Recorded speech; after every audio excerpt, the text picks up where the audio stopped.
Hallelujah. Amen. Amen. Ngiyabingelela ke ngani zakwethu egameni elihle. Igama uKristu Jesu oyinkosi nomsindisi kithi nokungaye uNkulunkulu bafowethu uyabuyisana nomuntu. uNkulunkulu esezulwini lakhe uyabuyisana nomuntu, umuntu esemhlabeni futhi esesenyameni. Siyambonga ke bafowethu uNkulunkulu ngomusa wakhe. Siyambonga uNkulunkulu bafowethu ngoKristu Jesu okungaye thina siyathethelelwa izono. Hallelujah. Simbonge uNkulunkulu bafowethu also nange-manifest presence yakhe. Ngamafishane sibonga uNkulunkulu bafowethu ukusipha ithuba ukuthi sibe sebukhoneni bakhe and taste ubuhle and taste the splendor sikababa uNkulunkulu even sisesenyameni, ukuze uma sima eqinisweni eliphelele lokumazi uKristu Jesu njengenkosi nomsindisi sime sinobufakazi ukuthi indeed uNkulunkulu khona futhi uNkulunkulu uyaphila. Hallelujah. Singelibaleke bafethu ukubonga uNkulunkulu ngomoya wakhe, him the Holy Spirit, umoya oyingcwele okungaye umoya oyingcwele uma esefikile, uma esehlele phezukwethu, uthina we are enabled, senziwa sikwazi ukuhlanganyela. Nkosi yami, senziwa sikwazi ukuhlanganyela ebukhoneni bukaBaba uNkulunkulu in the spirit ngokamoya. Hallelujah. Hey my daughter, welcome ngane zakwethu, welcome to the sanctuary. This is a place bafowethu where uhlangana khona igebengu. Nkosi yami, this is a place la hlangana khona igebengu ezahawukelwa zazuza umusa kaNkulunkulu wazanela nazo, zashintsha indlela. Bafowethu, zashintsha indlela ebeyihamba ngayo, zalungisa imendo ebeyihamba ngayo, yaqondiswa uBaba uNkulunkulu. Ingakho ke namhlanje bafowethu simila sibaliwe, counted faithful, sibaliwe ukuthi uNkulunkulu angasethemba, sibalwe futhi kanye nabathembekile nabathembwayo uNkulunkulu ukuthi angabafaka kwiministry yakhe, angabafaka ebandleni lakhe ukuthi balide, aphinde abasebenzise ukukhuluma ngabo imfihlakalo zezulu. Muhle bafowethu Jehova. Welcome again to the friends of the sanctuary. Welcome to those again of you who just stumbled to this church, God Sanctuary Family Church, this type of preachings. You are welcome bafowethu. It's an honor, it's a privilege.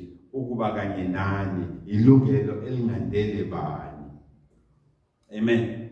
Siyakhunjuzwa ke bafowethu time and again uma sihlangene as saints. Siyakhunjuzwa ke bafowethu time and again uma sihlangene as the elect of God. Nkosi yami, ukuthi bafowethu, the scriptures are a thorough equipping tool. Asibeke kahle bafowethu, kumele njalo sihlale sikhumbuzana ngokwezwi nangokwe-directive nangokwe-mandate uNkulunkulu asibizele kuyo kulolu bizo lethu oliphakemeyo, ukuthi kungaphumi emlonyeni yethu, akungasuke indebeni zemlomo yethu leli qiniso lokuthi the scriptures are a thorough equipping tool, a tool that is meant for doctrine, a tool that is meant for reproof, a tool that is meant for equipping, a tool that is meant for rebuke, and a tool that is meant for instruction in righteousness. Hallelujah. Asingadebate lokho.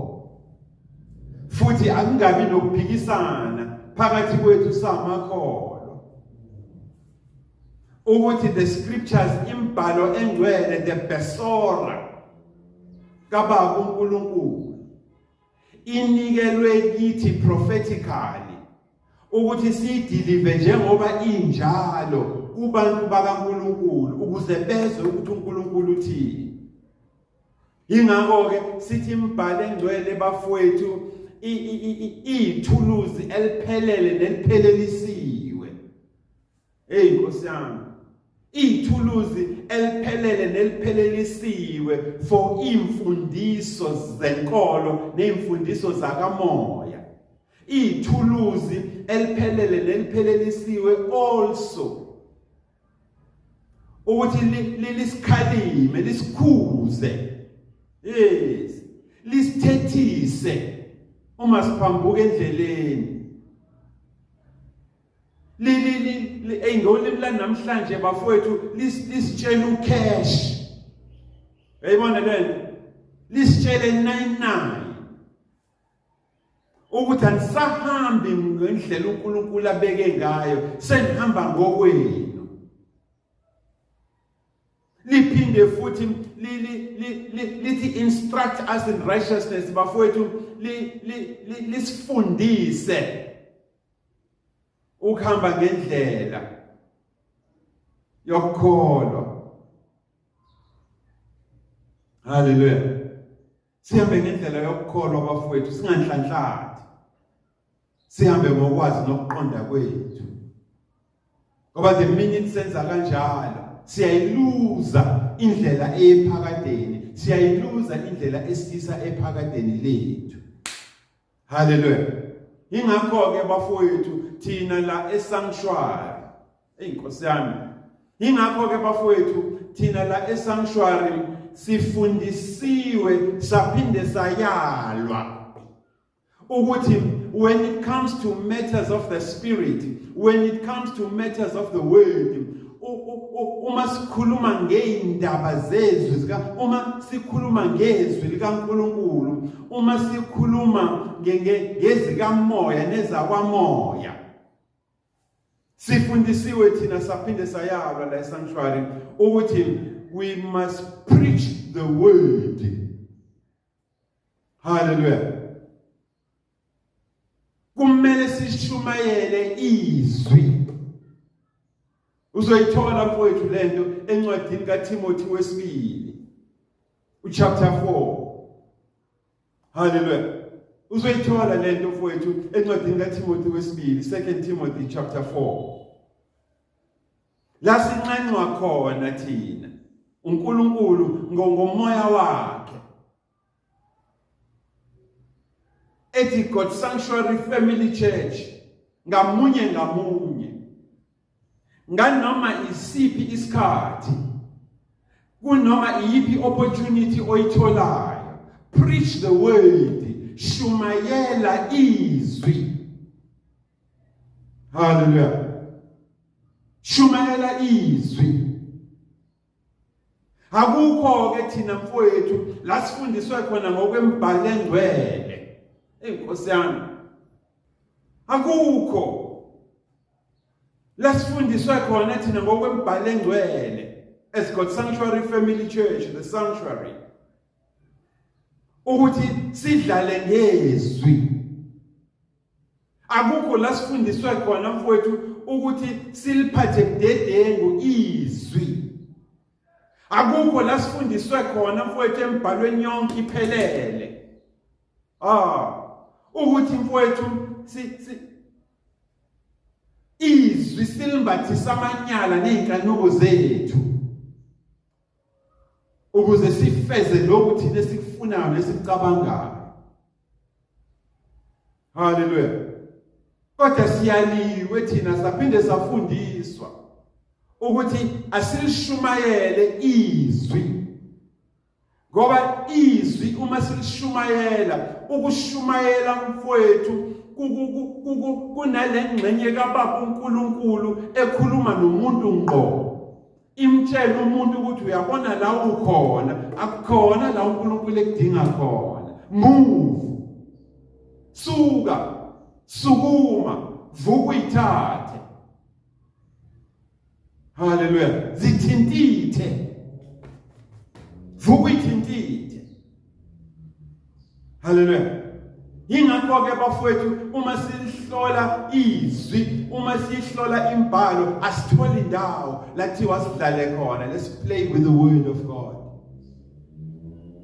Akukho lekuthiwa khona let's fumble with the word of God. Akukho lekuthiwa khona asilimbathisa amanyala izwi kaNkulunkulu. Silimbathisa inkanuko zethu. Silimbathise nembono yethu. Akukho lokho. Hallelujah. Kanjalo futhi thina siyaliwe mfowethu ngokwezwi. Hallelujah. Ukuthi singashumayeli imidlinzo yethu. Singashumayeli imicabango yethu. Singashumayeli nemizwa yethu. Kodwa sishumayele izwi. Ngoba uNkulunkulu uyazi ukuthi kuizi kangakanani. Kuyofika nezikhathi eziyoba ukuthi kube izi kangakanani ukuphuma esiporweni sezwi. Sishumayela iphilosophy. Sishumayela ama feelings ethu. Sishumayele ne-education yethu. Sishumayele ne-experience yethu. Ngebandla likaNkulunkulu. Hallelujah. Yeah, mfowethu, I'm telling you, thina sifundisiwe ukuthi singalinge ngisho siqagele noma sihlambekisele. Hayi man. Siyaliwe thina safundiswa ukuthi ningalingi weGod Sanctuary ngisho sekuthiwa senifunde kangakanani, ngisho kuthiwa ibandla selikhule kangakanani, ngisho kuthiwa imali nama-asset enawo asengakanani, ningalinge mani nifike lapho khona nizoqagela niphinde nihlawumbekisele. Assume. Hallelujah. Niqagele ukuthi uthini uNkulunkulu ezwini lakhe noma ufuna ukuthini uNkulunkulu ezwini lakhe. Uma kuneyindawo mfethu ongayiqondi nongayi-understand, ngene egunjini lakho mase uyavala. Bese ummemeza umoya engcwele. Him Jehovah Tsikeni. Him Ruach HaKodesh. Him Ruach Emeth. Umbize ukuthi azokhanyisa. La kumbone izinto khona obone ngathi iqashile. Deuteronomy 29:29. Ngoba kunezinto vele mfowethu eziqashile ezidinga ukuthi wena uNkulunkulu abe personal nawe mase yazambula. Ngisho ikolisi yale lizambule. Yeke. Yinkosi yami asivunyelwe mfowethu ngisho ukushumayela inganekwane nemizekelo. The word of God is kaNkulunkulu that is sharper than any double-edged sword. Elisika nhlangothi zombili mfowethu. Tacitly so. Ibeka kucace ba. Njengesinqe sesele. Ibeka kucace ba ukuthi God Sanctuary Family Church ngamunye even inhlangene uma nishumayelani izwi. How? Ningaphuma endleleni nishumayela okwenu. Uma entabeni kaJehova lese sibiza ngepulpit namhlanje where angels even fear to tread. Hayingelosi khona zisaba mfowethu ziyingelosi ukuthi zizonyathela khona kule ntaba kaJehova. Kodwa mina nawe uNkulunkulu usibalile, wasibona sithembekile, sathembeka kuye ukuthi angasenza ukuthi sibe ngabefundisi nabashumayeli baleli ivangeli. uNkulunkulu uthi once ke mfowethu wakhuphukela kule ntaba kaJehova, the pulpit. Mufika khona shumayela izwi. Ungaxoxi inganekwane. Ungaxoxi nemizekelo. Ngoba lezi zinto ziyinkinga zenza ukuthi imessage kaNkulunkulu ibe ile nhlobo yemessage ekwenza uzizwe kamnandi. Uzocabanga ukuthi usahamba ngakho kanti cha. uphinde uzucabange ukuthi even noNkulunkulu uya-understanda, ngakho-ke uyayisupporta lento oyenzayo. Iyamchaza kanti cha, ayimchazi, ichaza nina, ichaza thina ey'nkalukweni zethu nasemanyaleni ethu. Hallelujah. Siyakhuzwa la esanctuary. Every time Twala you stand, shumayela izwi, hayi philosophy yakho, nama feelings akho, nemicabango yakho, nemizwa yakho, nemidlinzo yakho. Hayi man, shumayela izwi Twala. Hallelujah. Sibiziwe ke ngane zakwethu. Sibizelwe ukushumayela leli izwi, nothing else. It's very important futhi kubaluleke kakhulu ukuthi uyibambe le. Ngoba uNkulunkulu kunesambula afuna ukusiveza kuwe.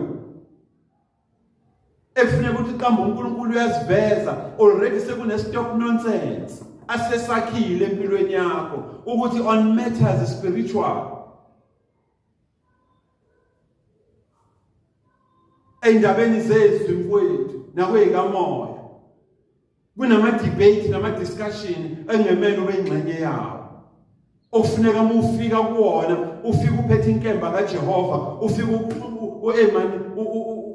uhlabe mfowethu, uhlephule, udivide inhloko nesixhanti. Hallelujah. Leviticus 10:10. Kufuneka ufunde mfowethu ukuhlukanisa between holy and unholy. Ufunde ukuhlukanisa between good and evil. I-expectation uNkulunkulu anayo ngawe leyo. So kunama discussions engamele wena ungena kuona ulokhu ubhala ucisha. Kufuneka ungene khona uphethe inkemba kaJehova ezofika ibeke iqiniso licace ba. Ngoba vele wena ubizelwe ekutheni ukhanyise endabeni zezwi nakweyikamoya. Hallelujah. Ibalekile bafowethu kakhulu lento. Ibaleke kakhulu lento. Ngoba ibanga ukuthi kungabikho umuntu ogazi lakhe liyobalelwa ezandleni zakho. Hallelujah. Ibanga ukuthi kungabikho umuntu ogazi lakhe liyobalelwa ezandleni zakho mfowethu. Uthini manje ku Sanctuary Family Church? Uthini Pastor T?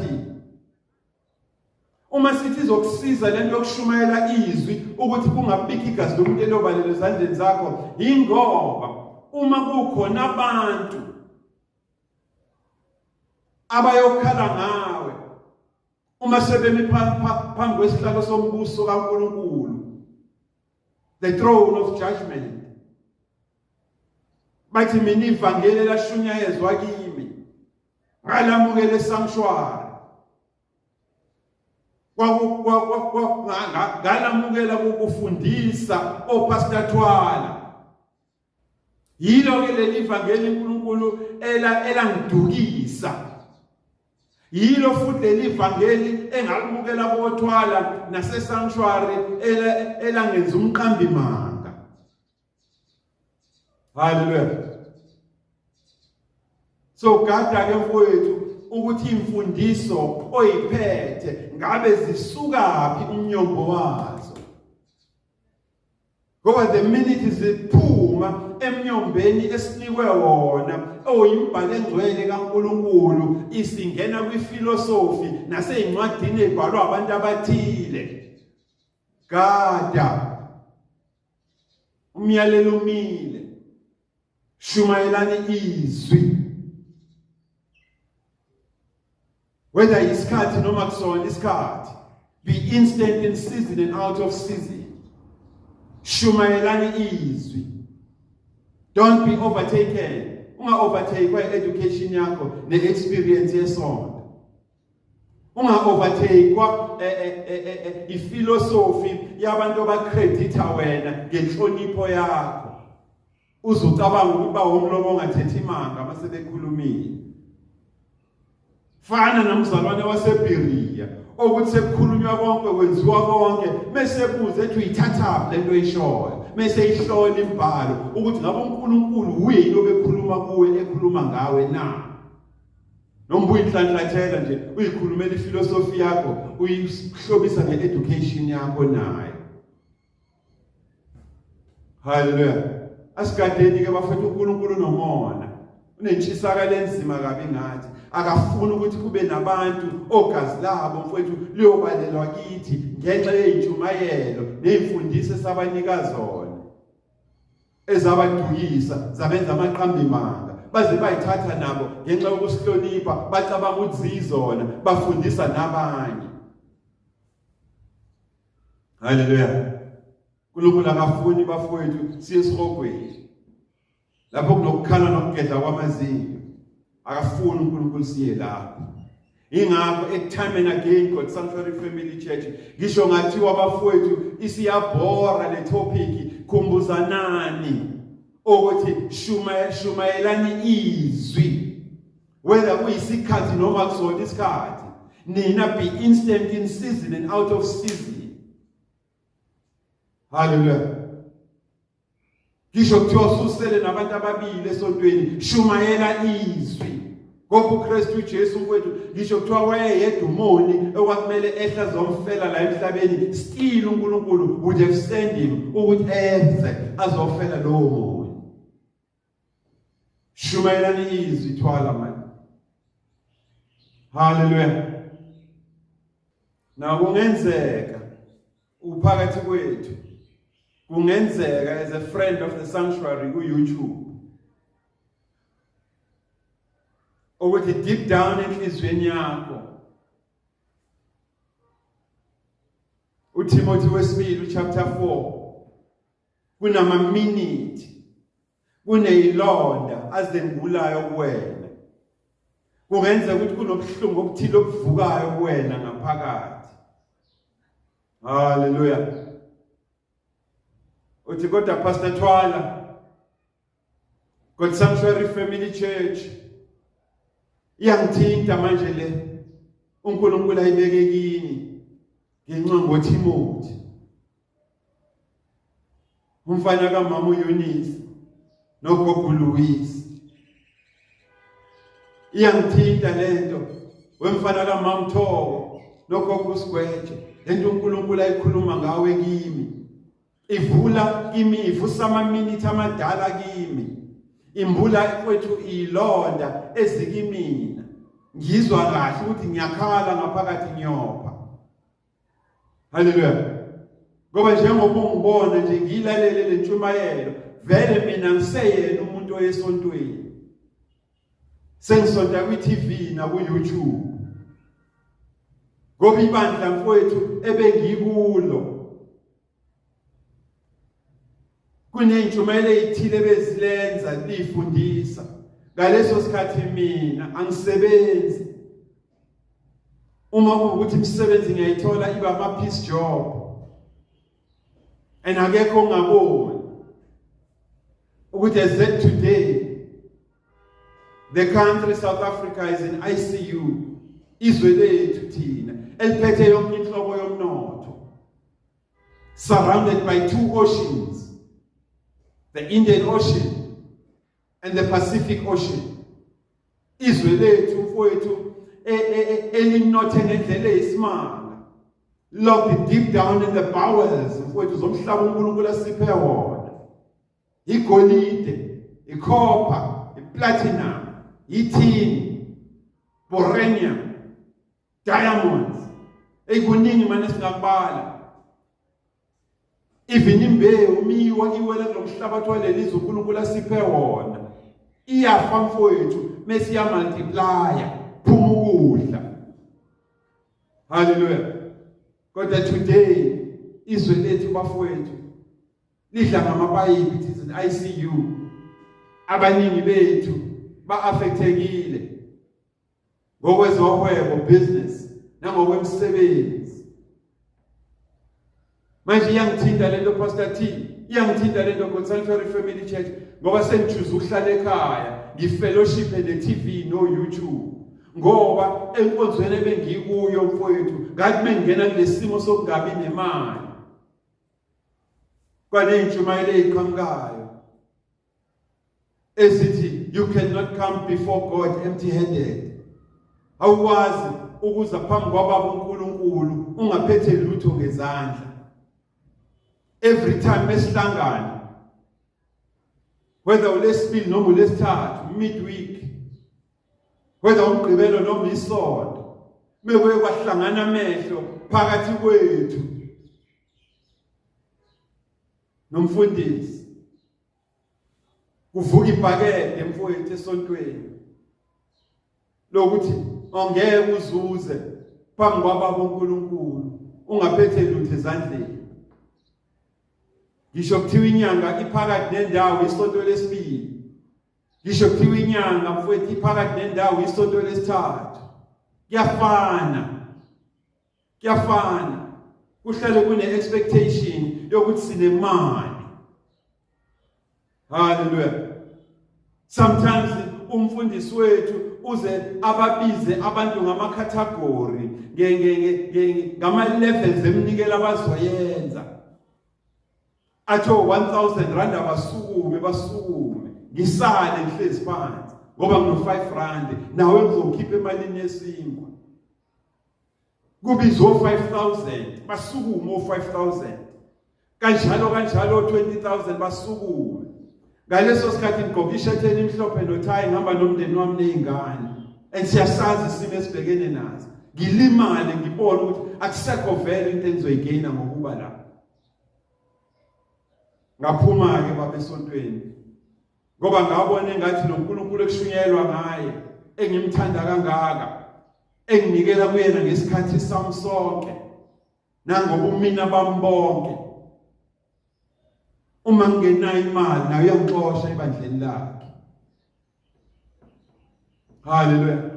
Uyangixosha ngilimele ke pastor T yazi manje uTimothy uma uNkulunkulu engisebenzisa wesanctuary ukuthi nendlalele ngaye intshumayelo nesambulo sikaNkulunkulu sanamuhla sivusa amanxeba kimi ngoba ngisekhaya nje wangikhuluma nawe.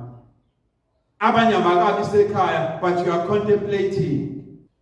Uma kuthiwa shumayelanisi ke God Sanctuary Family Church ngiphakamisa isandla ngiyacela ngikuleli khosombe ngikulona ngingenako ukuthula kulona but ngenxa ukuthi ngididekile ukuthi noNkulunkulu njani uma ezorelate nami ezoba nobudlelwane nami ngenxa yemali. Uma ngenayo imali uyangidudula ngikhahlelele ngaphandle kwendlu yakhe. Ngiyacela ungambulele ukuthi uthini kahle uNkulunkulu ezweni lakhe ngokuza phambi kwakhe. What does God say about coming before him? Uthini kimina uNkulunkulu? Ufunani kimina uNkulunkulu? Uma ngifuna ukuza phambi kwakhe noma uma ngifuna ukuyoma phambi kwakhe. Yini uNkulunkulu ayidinga kimi? Ngiyacela sibaningi ngizotshela nabanye wePastor T, ngizotshela nabanye weGod Sanctuary Family Church umgengana wami esavumelana ngokuthi ayikho lento. Ngiyacela ke ukhanyise ngokwezi inkemba kaNkulunkulu esika nhlangothi zombili. Le mfundiso ethi you cannot come before God empty-handed ngokwembhalo engcwele ikhaluse manje iqaqeni niyethe wePastor Thwala ngononina ukuze sizwe ukuthi ngabe ikhona na embhalweni noma inokusetshenziswa ngendlela ethile yokuthusa abantu. Thola ukuthi uyikholo elithukile, umzalwane othukile ohlala ethukizayo egade ukuthi uNkulunkulu umplanelane embi. Hallelujah. Siyambonga uNkulunkulu futhi ngeobedience yakho ukuthi namanje usahlezi uyilalele le ntshumayelo. First things first. Asiqale ekuqaleni bafowethu ukuze angabikho osalayo. Angabikho ozosala endleleni. Leviticus 10:10. Siyaliwe ke thina bafowethu ukuthi uma sesimamukela uKristu njengenkosi nomsindisi, okunye okubhekelekile kithina, okubhekelele uNkulunkulu ukuthi sikwazi ukuhlukanisa between that which is holy and that which is unholy. Hallelujah. Sikwazi ukuhlukanisa kuloko okungcwele, sikuhlukanise kuloko okungekho ngcwele. Between that which is good, okuhle, naloko okubi, okunobusathane, evil. Hallelujah. Now, uma sesikwazi ukwenza lokho in terms of Leviticus 10:10. Nkosi yami, usho ukuthi siyakwazi also ukuhlukanisa imfundiso ezistrange. Sesiyakwazi futhi ukuhlukanisa imlilo estrange esimemezayo thina abazalwane uma sihappy siphethe imbhobho yokukhuluma noma sime emapulpit simemeza imlilo kaNkulunkulu singenalungelo lokumemeza. Hallelujah. Now uma sithi ke first things first mfowethu, yini uNkulunkulu ayifunayo kimi uma ngiza kuye, ngizozendlala, ngizozethula kuyena, ngizoma phambi kwakhe? Now zintathu ke mfowethu, Nkosi yami, zintathu ke mfowethu izinto enganza kwethu asimlalele uNkulunkulu ukuthi uthini. Lithini iBhayibheli ireal. You can't come before God empty-handed. Awuvunyelwe ukuza phambi kwaNkulunkulu ungaphethe lutho esandleni. Hallelujah. Sizeke we Sanctuary Family Church, size Pastor T. Zintathu ke mfowethu, zintathu nganya kwethu izinto uNkulunkulu ayigcizelelayo. 3 things that God emphasizes when you come before him. Zintathu nje. Ungayihlola mfowethu imbhalo, ngisho ungangena kuma Deuterocanonicals. Ungene kwi Septuagint. Ungene kuma Vulgate onke. Ungene kuma LX documents. Zintathu mfowethu izinto uNkulunkulu ayigcizelelayo uma uza kuye, uma uza phambi kwakhe, uma uza endaweni yakhe, uma uza endlini yakhe. Hallelujah. The house of prayer. Zintathu nje mfowethu. uNkulunkulu mfowethu akekho complicated. uNkulunkulu is not about ukuconfuse nokudida ingqondo. Akayena usodidase. Dida wena ingqondo. No. Kumele le gospel le, kumele le livangeli silifundise in the simplicity, ngendlela esilula nesimple afundisa ngayo even uKristu Jesu enguNkulunkulu ela emhlabeni. Let's not complicate it. See philosophize. Hallelujah. Zintathu ke mfowethu izinto uNkulunkulu azifunayo kuwe, nazibhekelele kuwe uma uza kuye noma kuye endaweni yakhe ayihlelele ukuthi ihlanganelwe kuyona. Hallelujah. Siyabonga Pastor T, siyabonga God Sanctuary Family Church. Zambule. Siphi zambule uNkulunkulu anikeze zona abafowethu. Into yokuqala uNkulunkulu ayibhekelele kuwe nayifuna kuwe muza phambi kwakhe mfowethu, ngesingisi sithi ufuna kuwena ifaith and obedience. Hallelujah. Ufuna kuwena ukholo nenhlonipho. Hebrews 11:6. Without faith, the every year. Chapter 11 verse 6. Without faith, it is impossible to please God. Mfowethu manje, uNkulunkulu uthi kuwe ngaphandle kokukholwa. Ngaphandle kokukholwa kuye. kulukhuni ngendlela eyisimanga ukumenza jabule. Ayibaliwe imali la.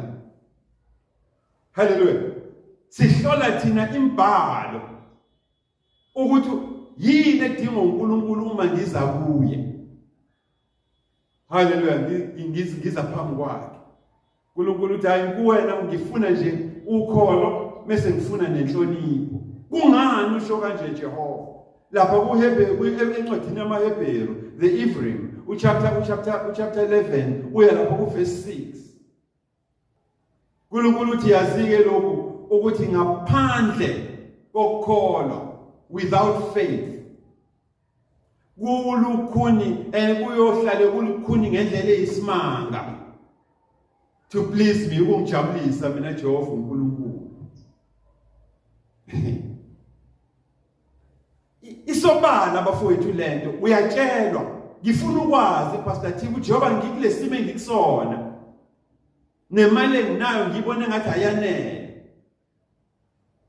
Hey man, ngidla ngiphuza amahewu, ngidla isixukwane Pastor T, silale nabantwana sidlile, nginikela esontweni ngo10 rand.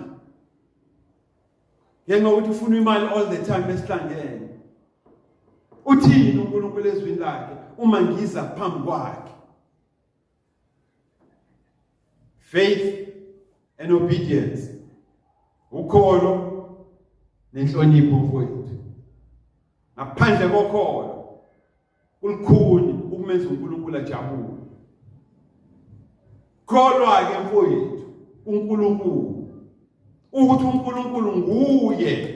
Eyinkosi yami, kholwa mfowethu uNkulunkulu ukuthi uNkulunkulu nguye ovusa uKristu kwabafileyo, futhi uNkulunkulu khona uyaphila. Kanjalo laba abamfunayo uNkulunkulu uma bemfuna ngokweqiniso nangokwenhlonipho mfowethu, uNkulunkulu uyabavuzisa.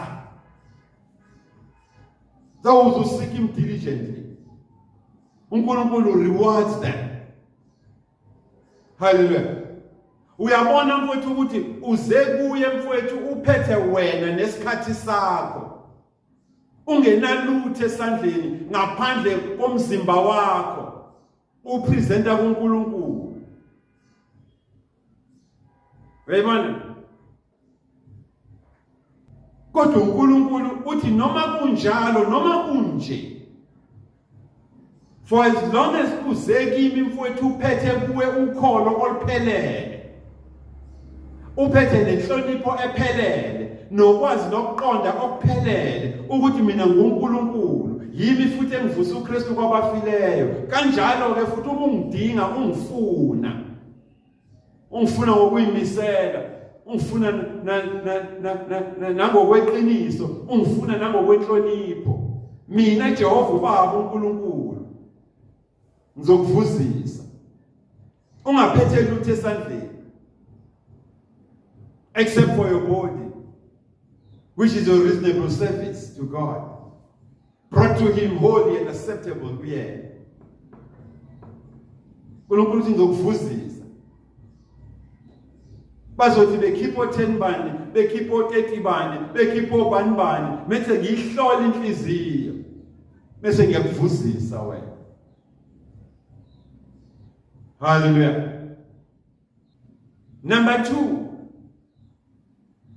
into ayifunayo wena mfowethu uNkulunkulu muza kuye noma uza phambi kwakhe. Hey man, yabona mengasesiye lapha encwadini kaMikha. uMikha chapter 6. But mfowethu into engizoyenza mina ngizokunika i-executive summary yakwamoya, so that masusekhaya like a Berean Christian usuyihlola imbhalo ukuthi uyithathaphi, uthwala ithathaphi God Sanctuary Family Church lento abayifundisayo, mase uyihlola imbhalo ukuthi hayi impela iyo. Hallelujah. uNkulunkulu ke mfowethu uthi kuwena enye into engiyifunayo uma uza phambi kwami, ubuqotho nendumiso. Ngi-expecta kuwe sincerity. You must be sincere kimina. Hallelujah. And ube nendumiso, worship. Hallelujah. Akalokhu ebhalecisha mfowethu uNkulunkulu. Uthi nje wena uphethe isincerity, ubuqotho, uneqiniso. Uphethe nendumiso. Uyidalula kimi. Holding nothing back. Ungabambi ngisho inkeshezana yenhlesa ngawe. uNkulunkulu ke mfowethu uthi kule area yakhe yesincerity and worship, kule area yobuqotho, yobuqiniso nendumiso, into engiyibhekelele nengiyifunayo kuwe uma uza phambi kwami ubulungiswa. Iba umzalwane onobulungiswa. Do justice.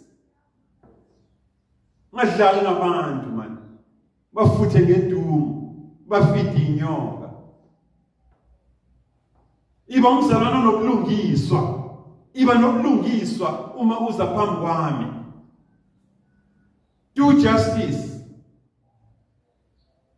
Okunye ngikubhekelele kuwena ukuthi kufuneke uthi love mercy. Uyabona lento? Thanda ukwethembeka kukaBaba uNkulunkulu. Abanye baze bathi God is dependable. He's a dependable father.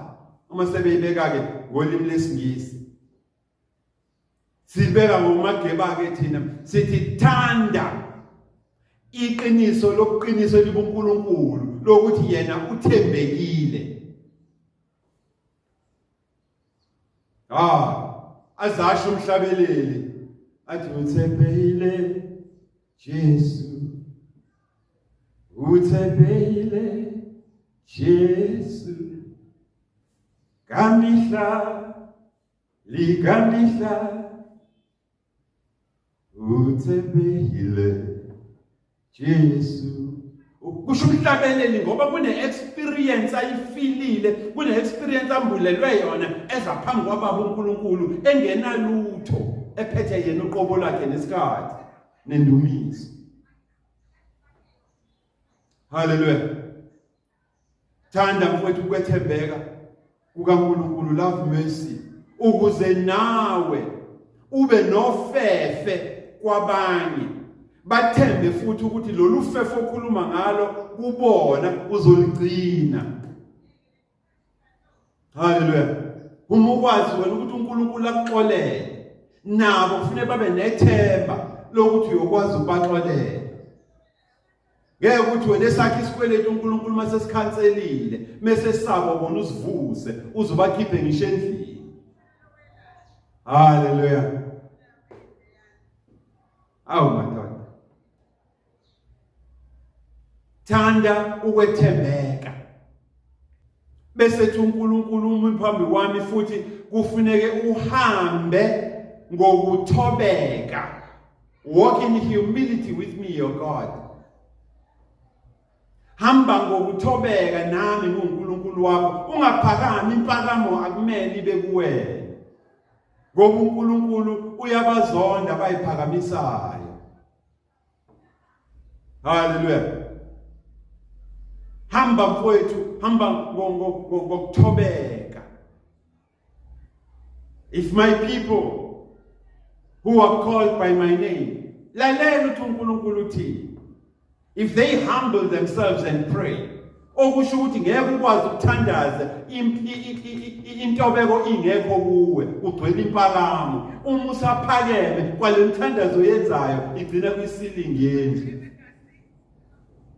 Hallelujah. Ngoba icondition is, if my people, uma abantu bami babizwa ngegama lami bezithoba kuqala, then bathandaza. Mina Jehova uNkulunkulu ngisezulwini lami ngiyoyizwa imikhuleko yabo. Even indlebe yami ifrequency yokulalela ngizoyichuna. Njengoba usukuchuna iFM station, radio station. Hallelujah. ngamafishane ke mfowethu lapha kuMikha uNkulunkulu kahle kahle uthi yonke enye into onokuyizama nokuyenza ukuthokozisa mina uma leyo nto ithi fall outside of lokhu mina ngikufunayo ngikubhalile ezwini lami ngikufuna kuwena konke lokho yobukwenza kuyizeleze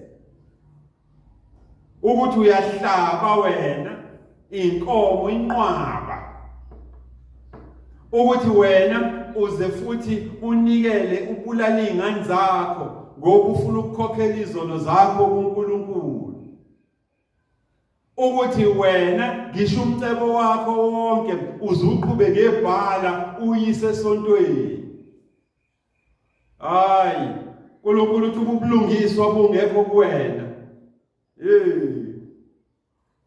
ubulungiswa bungekho kuwena ukwethembeka kungekho kuwe nokuthobeka kungekho kuwe khohlwa ngisho ngathi imali uyiphethe ngamasako iqhuba ngebhala uza nayo phambi kwami uma ushoda la mfowethu khohlwa kusho kusho uMikha haleluya kusho uMikha mfowethu asikhuluma okusuka ekhanda lethu sibuza umbuzo ukuthi uthini uNkulunkulu ezwini lakhe about ukuza phambi kwakhe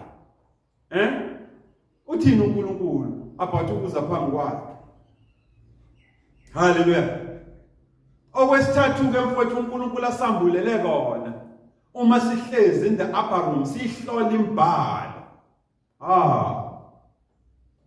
sithi uNkulunkulu yini oyifuna kimi uma ngiza phambi kwakho ngabe kuyiqiniso yini ukuthi uma ngena imali uyaxoshwa wena la isystem yakho yonke yebandla iyangikhahlela ufunani kimi ngiza kuwe ngilimele la ngikhona kuthiwa I can't come before you empty handed angikwazi ukuza phambi kwakho ngaphethe lutho ngamane ngene esikweletini that's why manje esontweni senginesikweletu ngoba ngiyapledge ukuze nami ngibonakale ngiyomunye ofana nabanye abantu ngiyafonelwa manje esontweni kuthiwa ndoda le pledge yakho kanti iza nini kanti nami ngangifuna ukufana nabanye ngivala ihlazo sengiyakweleta kuthiwa ngikweleta wena uNkulunkulu ufunani kimi uma ngiza phambi kwakho uNkulunkulu uthi hayi ngifuna kuwena ihumility netrust ayizolena ngifuna nje ihumility iba umuntu ohumble ozothile iba umuntu othobekile haleluya nongithembayo mina baba uNkulunkulu amen yilo ngikubhekelele kuwe Proverbs chapter 3 mfowethu Proverbs chapter 3 verses 5 to 6 zithobe kuNkulunkulu wethembeke haleluya wethembeke umthembe trust amen now la ku Proverbs ke mfowethu chapter 3 uNkulunkulu kahle kahle into ayigqugquzelayo kimi nawe uma siza phambi kwakhe ukuthi sithi empty ourselves yabona sikhiphe bonke ubumina obukithina yabona mase thina wonke sithembela kuye yabona we must love God, we must trust God with all our hearts, with all our soul, with all our minds. Uyayibona lento? uNkulunkulu uthi uma phambi kwami iba ile nhlobo ke yomzalwane yomuntu ongithembe ngenhliziyo yakhe yonke umina akasenawo akusathiwa mekukhonjwa uJesu emaqaqasini nasemahlathini athila gijime aye khona ayokhokho 25,000 amen uNkulunkulu uthi ke mfowethu ngithembe wena wonke. Unganciki mfowethu kokwakho ukuqonda. Lean not on your own understanding. Submit kimina ubaba uNkulunkulu. Hallelujah. Submit faithfully so. Ayibona lento. Zinikele kimi ngokwethembeka. Ngisho bekubuza, ufana waze washo umunye umculo weKwaito. Hallelujah. Washo umculo weKwaito mfowethu wathola isambulo studio ecula. Ngoba uNkulunkulu usebenza ngendlela eyisimanga.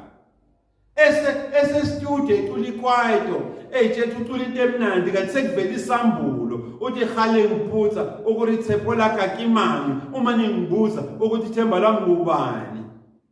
Ngihlarike Jesu. Hallelujah. Ngihlarike Jesu. Mzothi uJesu. Yini lapho ke mfowethu la udingeka khona uma phambi kwababa uNkulunkulu. Unganciki kwakho uqonda nokwazi. Unganciki kweyakhe experience of church. Unganciki kwiphilosophy oyifunde eseminary, eBible school, ne-school of theology. Gudluza manje uyibeke eceleni lento uqonda nengqondo uNkulunkulu. Ukuthi uNkulunkulu abe ubaba kuwe. Uzobona imangaliso nezimango uNkulunkulu azozenza ngawe. Hallelujah. Asathi uNkulunkulu mfowethu ezwini lakhe in all your ways. Ngi-acknowledge mina njengobaba uNkulunkulu endleleni zakho zonke ngazise mina njengobaba uNkulunkulu. Ngoba uma ukwenza lokho mina Jehova ubaba uNkulunkulu I will direct your paths. I will direct your ways. Mina Jehova ubaba uNkulunkulu ngizoyiqondisa imendo yakho neindlela zakho. Zithi mpo. Uzu testify. Uthi le ncwadi le. Nkosi yami. Psalm 8. This book of the Lord. Le ncwadi yomthetho. Angeke isasuka mina kwezami indebe zomlomo. This book of the law will not depart from my lips. Yazi mina sengikwile level where I meditate. Ngiyahlinza ngayo ubusuku nemini, day in and day out. Ngoba kunesithembiso uNkulunkulu asenzile ukuthi uma ukwenza lokhu yena Jehova usebawuthi he will prosper me. Neindlela zami futhi uzoyiprosperisha, imendo yami ayiqondise mpo. Uyayibona mfowethu lento yokuthi buka usuze wathatha isinqumo sokuthi uhlale ekhaya kanti hayi man. Ingoba ilahleke nje kancane. uNkulunkulu unomona ngawe. Usilandile thina la eSanctuary saphakamisa isandla sasabela. Sathi noma le ezinye zeintshumayelo Jehova usinika zona zibanga ukuthi singabi nobudlelwano obuhle nabantu abathile, but iqiniso, the gospel truth must be preached. Ivangeli leqiniso kumele lishunyayele. Kumele silishumayele leli qiniso. Ngiyakuzwa Pastor T. Ngiyakuzwa. Kodwa usamile umbuzo wami. Is it true now? Or that I can't appear, I can't come before God empty-handed?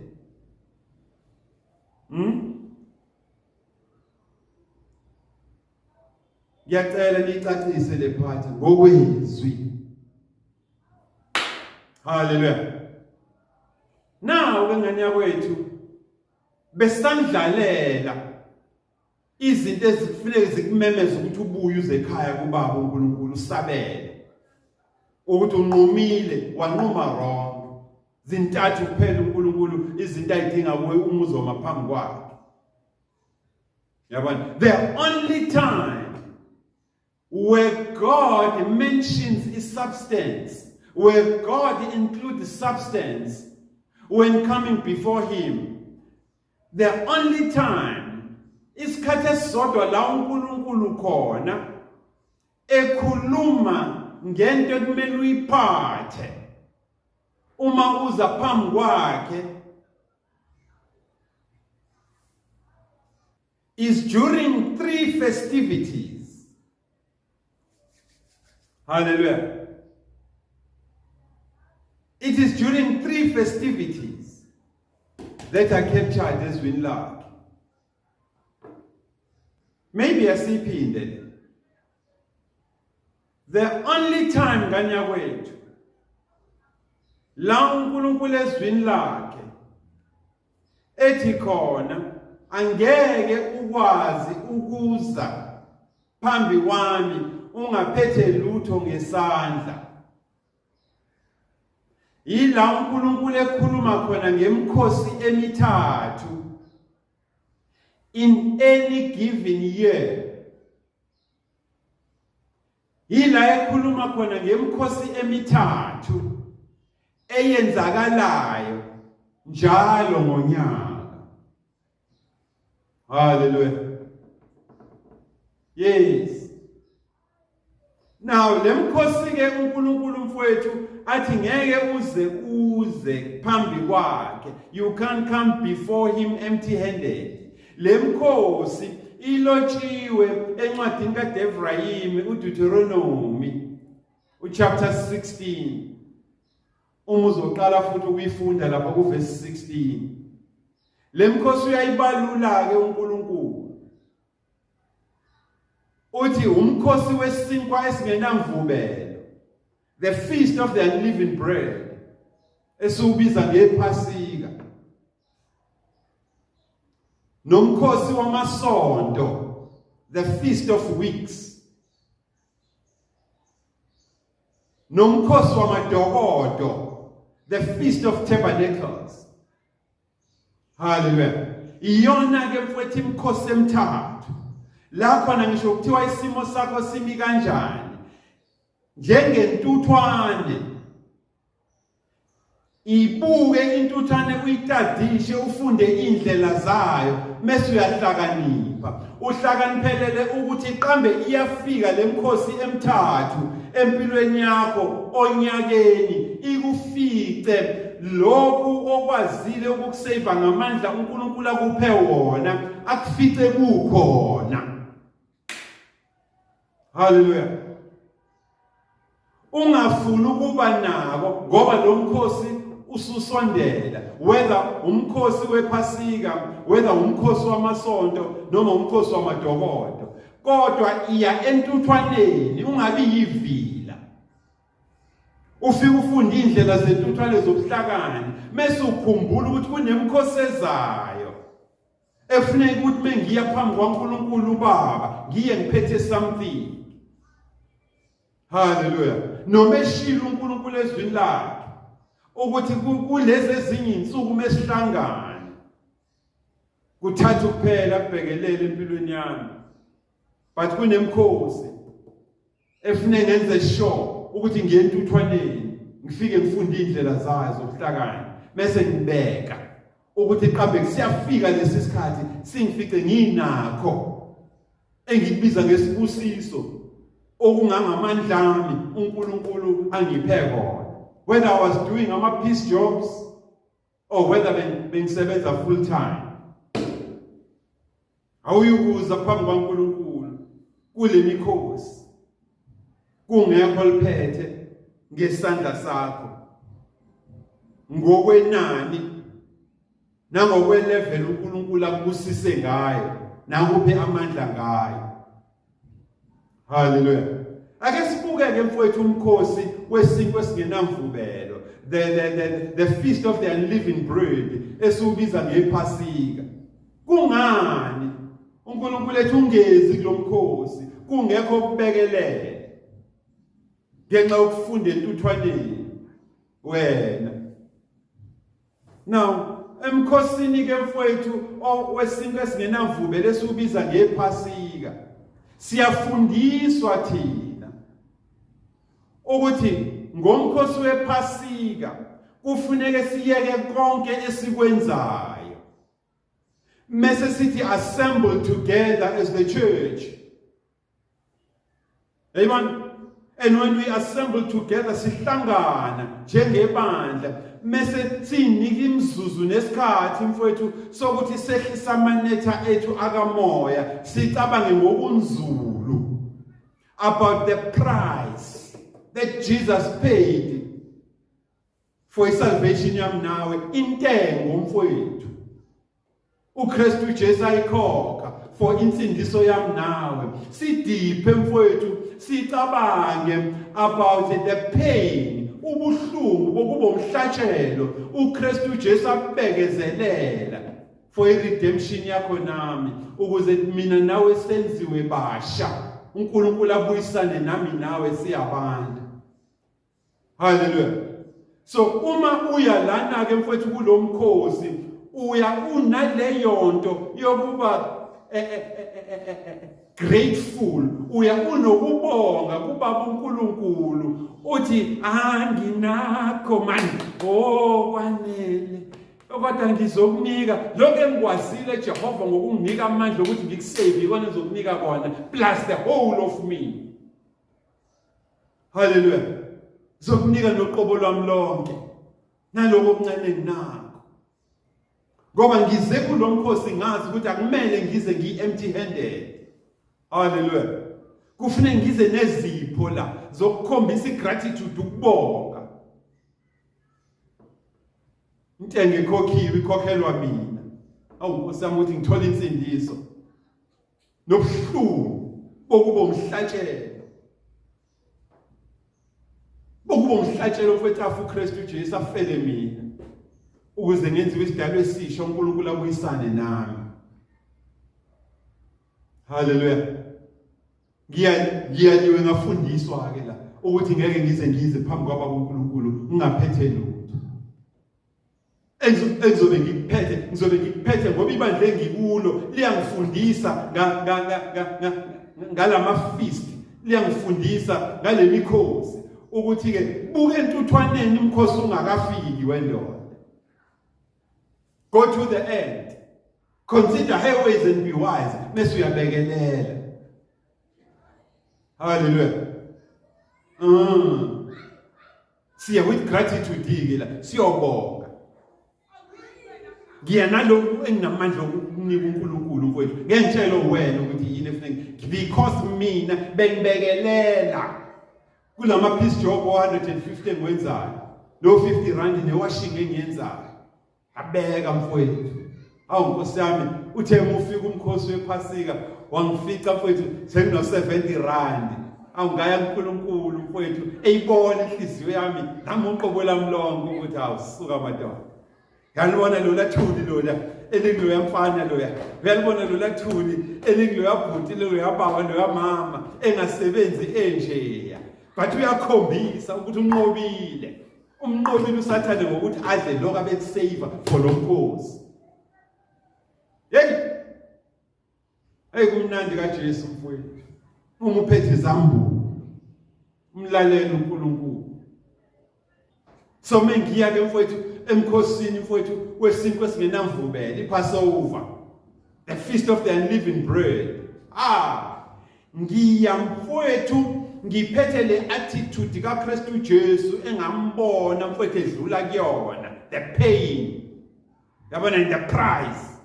Intenga ikhokha. Nami ngiya nginalokho ke nginaleyo attitude yokuthi I am going to my God to give sacrificially.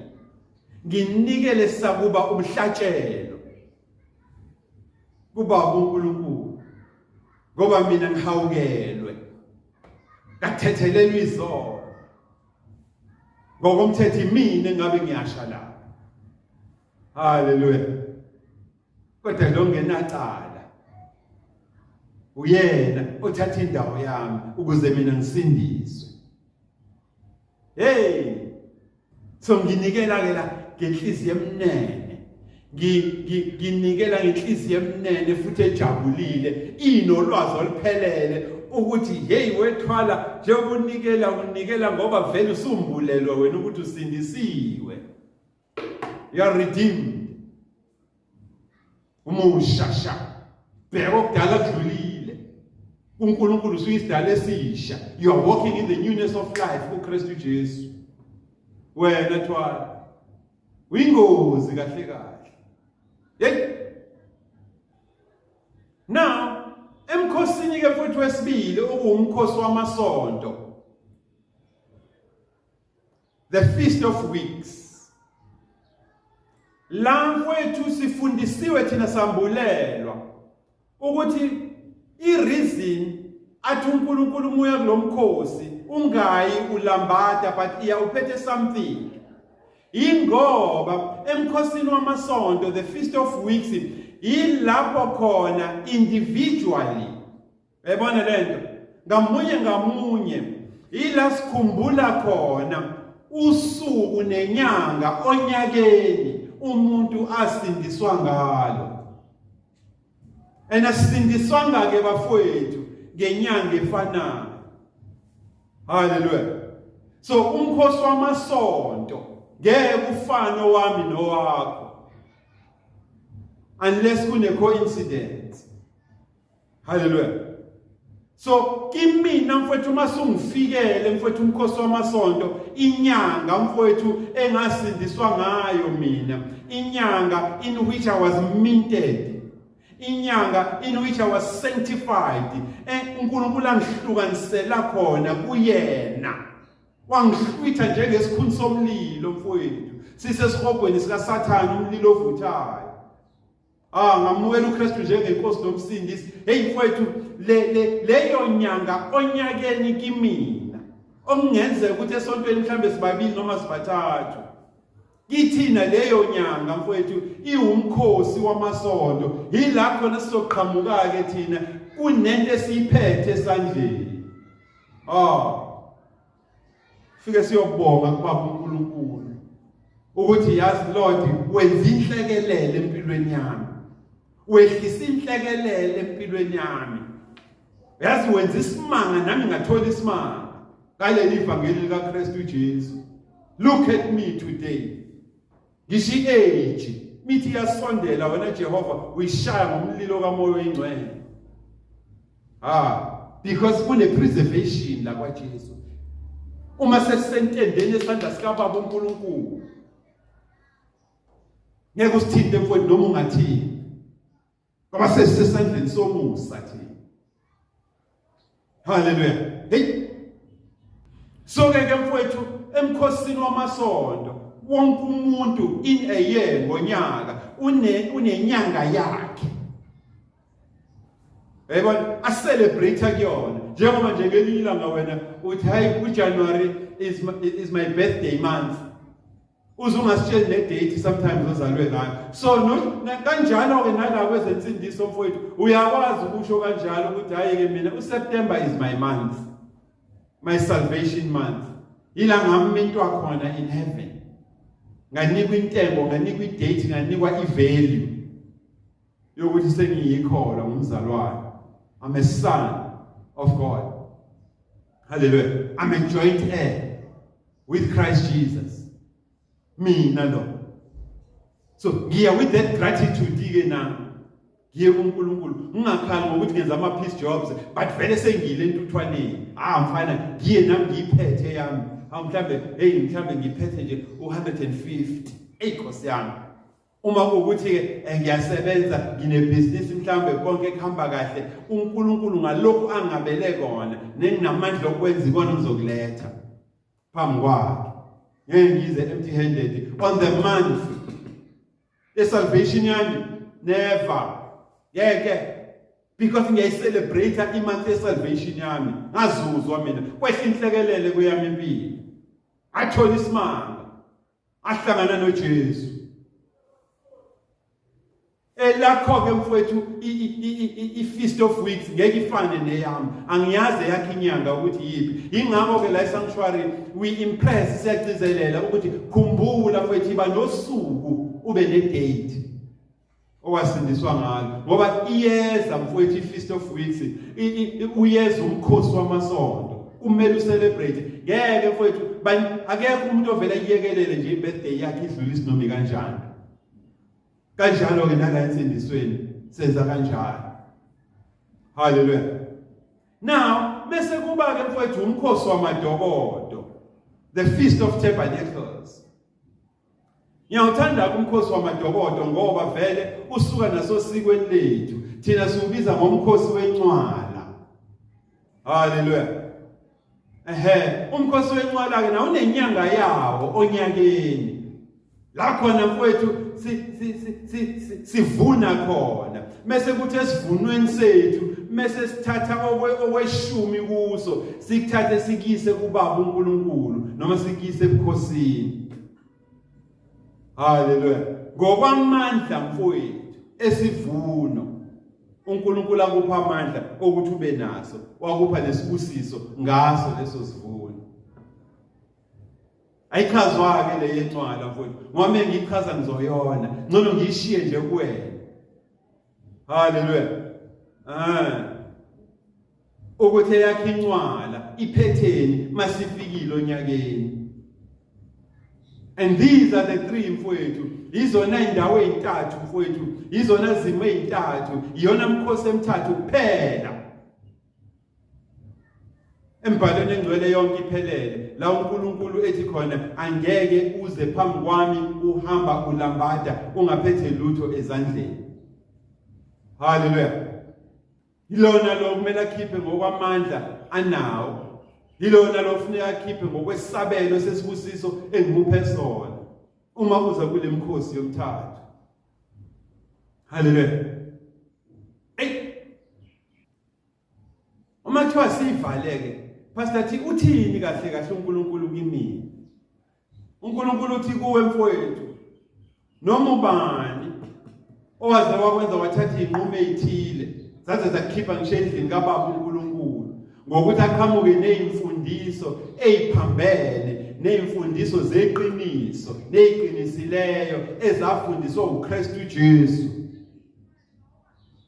Uma kukhona umuntu osevuka phakathi kwenu anifundise imfundiso ezonithusa. Hallelujah. Imfundiso ezonithusa zize nenze nithathe inqumo ukuthi kusho ukuthi ngisho uNkulunkulu akangifuni mengingenamali. Lowo muntu ofundisa leyo nhlobo yezimfundiso ngoba efuna ukufeza inhloso zakhe ezithile, empire building and money making schemes. Yazi ke kusukela namhlanje mfowethu, ezuthatha isinqumo sokubuya ukuyela endlini kaNkulunkulu, uma ufuna more training uze la eSanctuary. Yazi kusukela namhlanje ukuthi lezo imfundiso zakhe they were strange and unauthorized. Azikho ezwini likaNkulunkulu, wayekuthusa. Buka manje. But siyambonga uNkulunkulu nentshisakalo ngawe, which cannot be quenched even by abafundisi bamanga nezimfundiso zamanga. uNkulunkulu wenze ukuthi sihlangane la ku YouTube. uNkulunkulu wenze ukuthi sihlangane ebandleni lakhe ukuze ube neappointment naye. Mesenze ummangalise empilweni yakho. Ngiyakholwa ukuthi uNkulunkulu ukhulumile nawe mfowethu. Okuningi angikwazi ukuchaza kakhulu ngoba lana kudingeka wena noNkulunkulu wakho kube uwe futhi owenza inqumo. Ngaleyo ndlela ingcabhi kuweke today to decide. Njengendodana yolahleko mfowethu. Ukuthi hayi mangisuka lana mina ngizobuyela ekhaya kuBaba. Ngikube ngifika kuBaba ngikhale phambi kwaBaba. Ngithobe ngithi Baba ngonile phambi kwakho, ngonile phambi kobuso bakho naphambi kwezulu lakho. Ngiyacela ukuthi ungiphe uxolo uma ukuthi usadiniwe, ngenze omunye at least oyisebenzisa la ekhaya. Stay sealed always in the Holy Spirit of promise. Siphinde sihlangane again. We love you with the love of Christ. Amen.